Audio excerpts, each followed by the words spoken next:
السلام علیکم، میرا نام ہے جی ڈاکٹر اقرا مجید ملک۔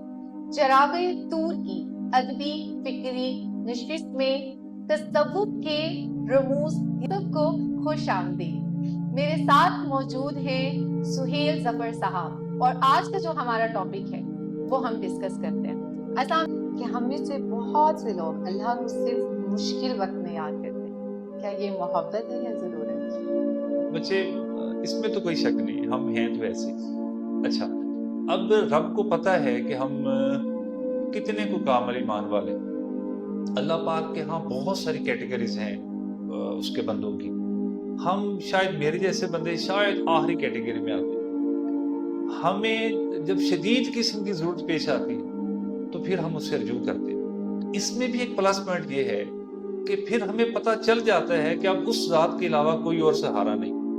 مثلا ایک بندہ اس نے کسی سے سنا کہ جب کوئی شخص مرتا ہے تو جو جنازے کے ساتھ لوگ جا رہے ہوتے ہیں وہ جو کچھ بولتے ہیں اس کے بارے میں فرشتے لکھتے ہیں، اور پھر اسی سیاق و سباق میں اللہ پاک اس بندے کا حساب کرتا ہے۔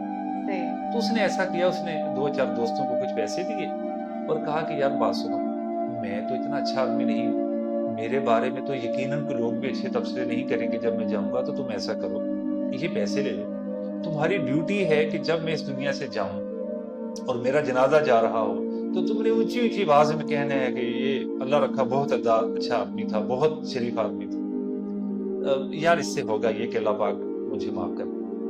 تو انہوں نے ایسے کیا، جب وہ بندہ مرا اس کا جنازہ جا رہا تھا تو وہ اونچی اونچی آواز میں کہیں اللہ رکھا بہت اچھا آدمی تھا، بہت شریف آدمی تھا، اور کچھ سن کے ساتھ میں اس کی یہ بھی کہہ دی۔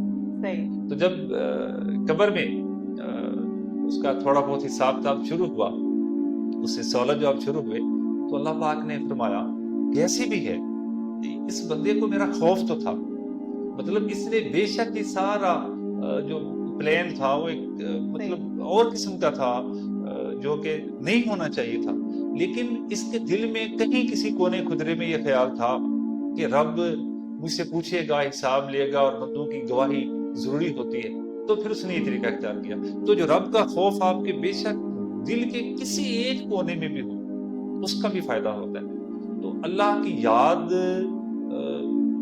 ہونی تو ہر وقت چاہیے، لیکن اگر صرف مشکل میں آ جائے تو یہ بھی کوئی بری چیز نہیں۔